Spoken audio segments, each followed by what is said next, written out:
Well, happy greetings, everyone. This is the commish, and as always, I've got Big Nolski. Noel, how you doing tonight? Doing well. How are you? I'm doing just fine. I've got my scotch here, got my computer all fired up, and I'm ready to talk some football. So let's talk a little football. Let's start with Molly and Ben's game, one of the two semifinals game, and then we'll dive into your game before we finally preview the ultimate Colorado Bowl. So let's get started here with Molly and Ben. Why don't you take it away, Noel? So this was a game that, unfortunately for the both of them, it really came down to which team would be less disappointing this week because just everyone, for the most part, with the exception of, I'd say, maybe one player between two teams, just was a total letdown this week. And unfortunately for Ben, he won the competition for whose team could most underperform. So that's a bad joke. Ben lost, unfortunately, this week to Molly in a relatively close game, 114 to about 106. Unfortunately for Ben, Matt Stafford, despite being, everyone has a MVP boner for him right now, had a pretty just subpar game. He threw more interceptions than touchdowns, only got 223 yards passing. He did rush for a touchdown, but you expect more from Stafford against the lowly Bears defense, who even the players they had that were starters are mostly hurt. So that's disappointing. Ezekiel Elliott, 25 points, most of which came in the first fucking quarter. I don't know if any of you watched this game on Sunday night. It was like, we're effectively running the ball, but we should try and pass more because we're really ineffectual at that. And man, were they. So they went down just spectacularly with Dak Prescott being ineffectual because they weren't even really trying to run the ball anymore. Stephon Diggs, 8-0.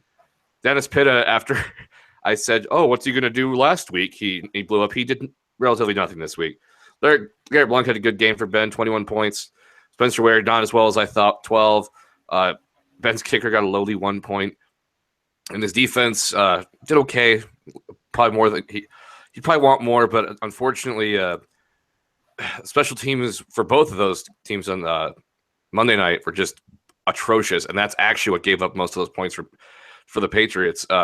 And now to the victorious 5-second chug Molly's team, Cam Newton, 17 points. That's bad. David Johnson, 25 points. Just like Ben, her stud running back, just kind of, you take it from most running backs, that's kind of a clunker from the superstar. Mike Evans, quiet week. Cameron Brick, quiet week, both with 8 points. Latavius Murray, who's had an up-and-down season, had a fantastic game with 30 points. Terrence West, he really wasn't the feature back. I was watching that game the whole night, and they were starting some rookie from, I think, Louisiana Tech. So Terrence West only puts up 6.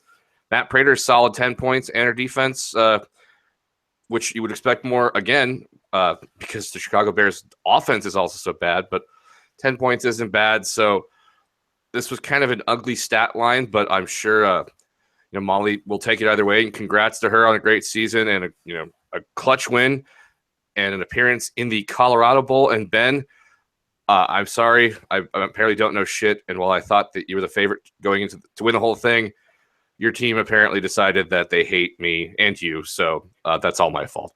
But great season, and I guess he'll be playing against Brandon, not to get ahead of anything, for third place in the league. But great season for both, and just an unfortunate game that was more unfortunate for Ben.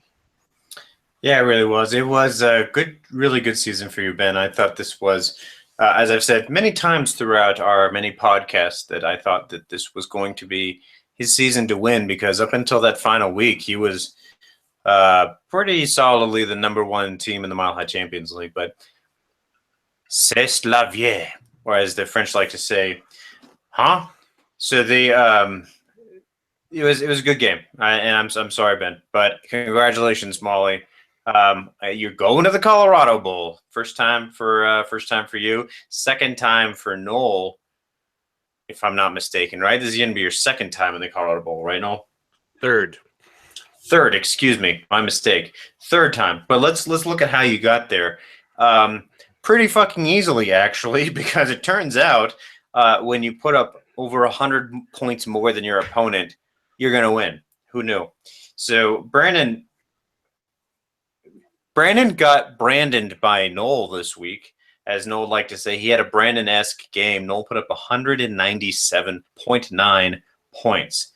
The funny thing about that is he also had two people with single digits. It's very rare you even encroach on the 150 mark, let alone the 200 mark, with a team where two players have single digits. Dustin Hopkins, the kicker, got 2 points, which is meh. That's okay. That's what you kind of expect from there. But Melvin Gordon was the kind of surprise here. He only got a single point after he got injured.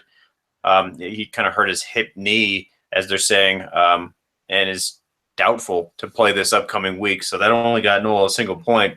So to make up for that, Lamar Miller had a standout game, 33 points. That was his second best of the season after he got 50 points back in week 6 against Indianapolis.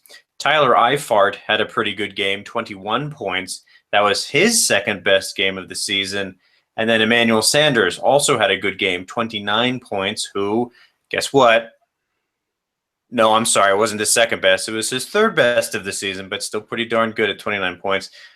Russell Wilson kind of shit the bed, scoring a massive 11.4 points, but who gives a shit? When your running back puts up 81 points, you're very likely, very, very, very, very, very likely to win your game, as Noel did. Le'Veon Bell scored 81. You're hearing that right, 81 points. He did this by rushing 38 times for 236 yards. He caught the ball 4 times for 62 yards and scored 3 rushing touchdowns. 81 points makes him the highest scoring player for a single game in Mile High Champions League history. So, Noel, you're going back to the Colorado Bowl and you're doing it in massive style because Le'Veon Bell gets you there in a very big way. Brandon, unfortunately, just had a real bad off week. Kirk Cousins was pretty much the standout for the good on his team, and it wasn't really that good. He got him 23.8 points, which is not bad for a quarterback, but for Kirk Cousins, who's been having a surprise up year, has been putting up 28, he underperformed. T.Y. Hilton, though, seemed to do pretty well this week. He had 28 points, which is pretty good for him, considering he's been averaging 18. Where did it go wrong? Well, pretty much everywhere else. His defense got him 10 points. Jay Ajayi got him 11. But then between Larry Fitzgerald, Jordan Reed, Devonta Freeman, and Brandon McManus, the kicker, woohoo, they all scored 14 points, which is pretty bad considering on the sum total there. Fitzgerald has been averaging 16 points a week. Jordan Reed, 11.5. Devonta Freeman, 21.5. And then Brandon McManus, kicker, even still 8.9. So they've been averaging about 58 points a week. So 58 is what he was probably expecting. But he got less than a fourth of that at 14. So unfortunately, it's not a good week for Brandon. So I'm sorry, Brandon. You did have a great season, and for all the fun I was poking at you about wanting you to lose, all of that was purely joking. I never actually want a team to lose. I want everyone to succeed in this league, but this was just not your year. So congratulations to you, Noel, on a great game. Congratulations to Brandon on a great season. Good luck next week, Brandon, when you take on Ben for third place in the league, which is, it's no chump change. You're actually competing for some decent cash there. So good luck to both of you in the battle for third place. But let's more importantly talk about what we're all here to talk about, the Colorado Bowl, which, as you've heard from earlier, we'll see Molly face Noel. And it's already started because we're actually recording this on Thursday night. Scheduling conflicts unfortunately prevented us from doing it last night. But it's interesting because there's already players in the game, and Russell Wilson's already putting up points. So as we do this podcast, we'll be able to kind of give you live updates as of this recording as of what's going on. So let's start now, Noel, looking at both teams. I'm going to analyze your team. Why don't you analyze Molly's team, and we'll come together at the end with some ideas as to conclusions about who we think is going to win this one. So let me start by looking at yours. And right off the bat, I think, well, first of all, let's look at the line. Even though the game's already started, there are projections. Effentard still has the projections, which is essentially the line before the game starts. After the game starts, then they just become the projected total. Noel has 167.4 projected for him. Molly 153.9. That gives Noel a line of about 2 touchdowns, 13.5 points. So that is a pretty wide margin, and it's very possible that he could get that because looking at your team, Noel, Le'Veon Bell, who slammed down 81 points last week, is going against a pretty bad Bengals defense. They're 23rd ranked in the league. You also have Jeremy Hill, ironically, on the Bengals, who's going against an even worse Pittsburgh run defense, who is 29th in the league. Then you have Tyler Eifert, another Bengal, who's going against Pittsburgh's 19th ranked defense against tight ends. And then wrapping up, there's kind of a smatterings of middle-ranked teams with Lamar Miller and the Ravens and Russell Wilson. The tough part for you here is I'm just going to ignore the kicker. This is kind of a wash. But Emmanuel Sanders, who's been doing pretty well for you, he's definitely starter worthy in the wide receiver 1 position, has him putting up 15.5 points, is going up against a, I would say, surprisingly stout Patriots pass defense. They're the number 3 pass defense this year. I always thought the Pats had a good defense, but man, they look really good this year. So having said all of that, I think you still have plenty of upside there. And the real question mark is Lamar Miller going to play? Because he's questionable as of tonight, Thursday, which is a lot more ominous than when we usually do our podcasts on Wednesdays. Because Wednesdays, if they don't practice, who gives a shit? They have Thursday, Friday practice to get ready, Saturday to rest, and then Sunday's game day. Well, they've had Wednesday, Thursday to practice. They have one more practice tomorrow before a day off. So it's going to come down to the wire for Lamar Miller here because he's still questionable. I would imagine he'd play because Houston's getting down to the wire here, and they need him if they have a chance of staying in the playoff contention. So I would imagine that they're going to run Lamar Miller, but it's Bill O'Brien. Who knows? He might have him delivering pizzas on Sunday instead. So I have no idea what he's going to do with them. But I'm optimistic about your team, Noel. I dare not even hazard a guess as to what your team might put up this week because you've been crushing it the last couple of weeks. So although you had definitely some boner weeks early in the year, it's like 100, okay. What you put up last week and what you put up in the last couple weeks has me believe that you're on a roll right now. I think you're going to give Molly a run for her money. So let's talk about Molly. Why don't you go ahead and dissect her team? So looking at the points scored by week recently, it's kind of funny where, with the exception of last week, our graphs kind of follow a similar pattern. I mean, they diverge actually the past two weeks of the regular season. I'm sorry. But when I look at Molly's team, what I see right here is I really expect that David Johnson will not score 25 points this week. New Orleans defense isn't as bad as you think they are. And I just think you can't keep David Johnson, who is, especially in a PPR format, is just an incredible threat. I think I'd expect him, obviously 50 points is well within a possibility, but I think probably closer to 40 is what I'd be looking for here, which isn't too far from projection, possibly higher. Where I'd say my questions are for Molly this week is Cam Newton. I don't think it's that he's in a funk. You kind of hear some rumblings. I think it's the fact that offense is, with the exception of the Rams, who actually have that game on in the background right now, is perhaps one of the most uncreative in the entire NFL. And when you throw in the fact that he has a patchwork offensive line, there's just only so much he can do. And that Washington defense isn't that bad. So, this is what I have to say, I guess, about Molly's entire team this week, with the exception of David Johnson and maybe Latavius Murray, is I think she's either going to have just a fantastic week, close, scoring, well above the projection here and closer to 200, or maybe another middling week around 100, because Cam Newton, I think, will either hit below 20 or 40. Mike Evans, I think, will either hit 8 points or 36, something like that. Cameron Brate, I would say probably between 8 and 20 points for him. Latavius Murray, he's been up and down, but with San Diego's porous run defense, combine that with David Carr kind of looking off last week, I think they're going to look to run the ball a fair amount. And the ultimate feast or famine player, Deshaun Jackson, who had a fantastic game last week, but just occasionally disappears. So that might not be the case against the Carolina secondary, which is just completely undermanned. But I mean, who the hell knows? And yeah, it's.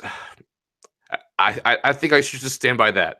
I think she'll either hit around 100 or she'll blow me out of the water with 200 points when if just all these players can go off and have fantastic games, which the matchups are all there.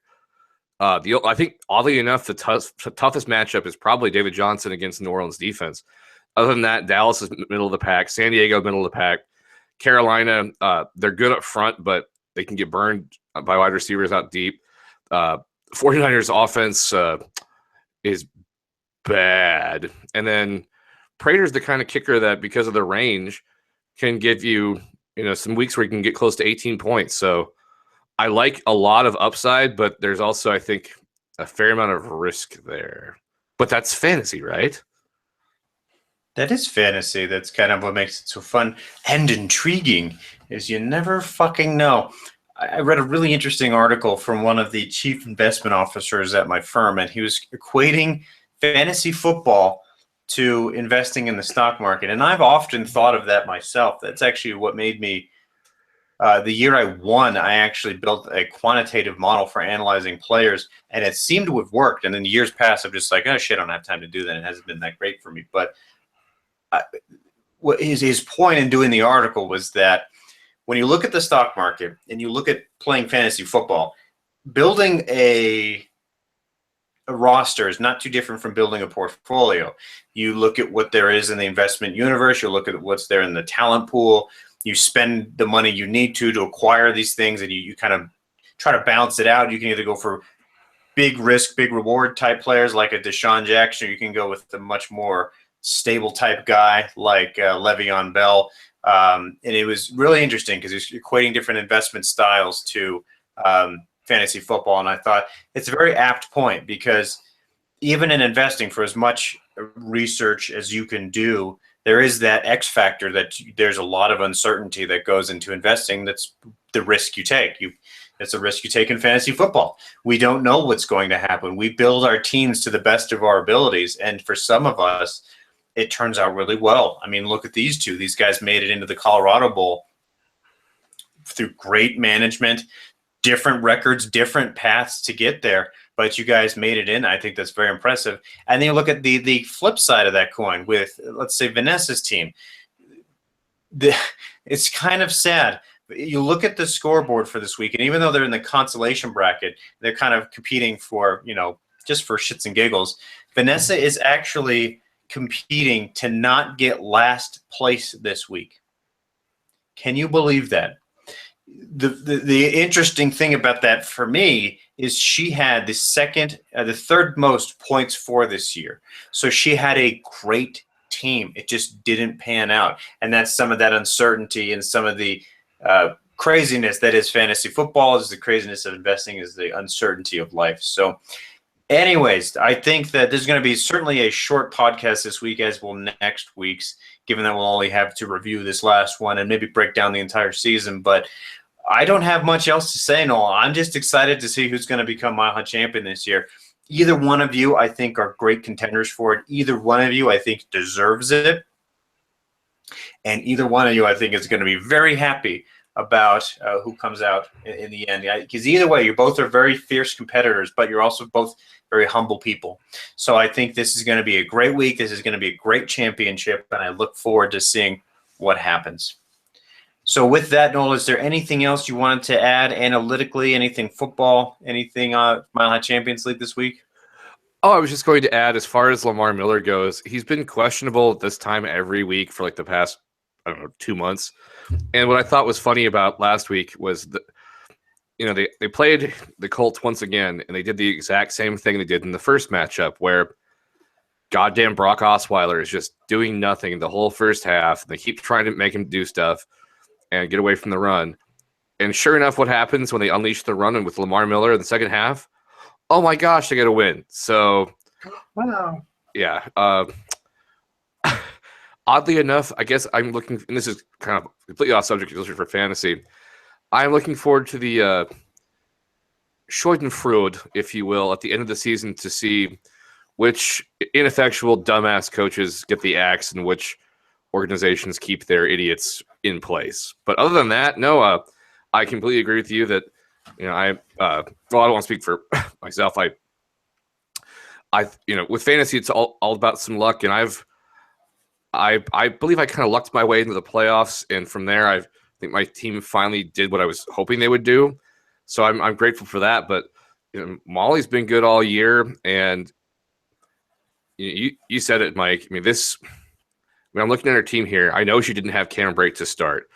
Deshaun Jackson bounced on and off the waiver wire. Latavius Murray, he may have hit the waiver wire, but I think he's been a bench stash from time to time.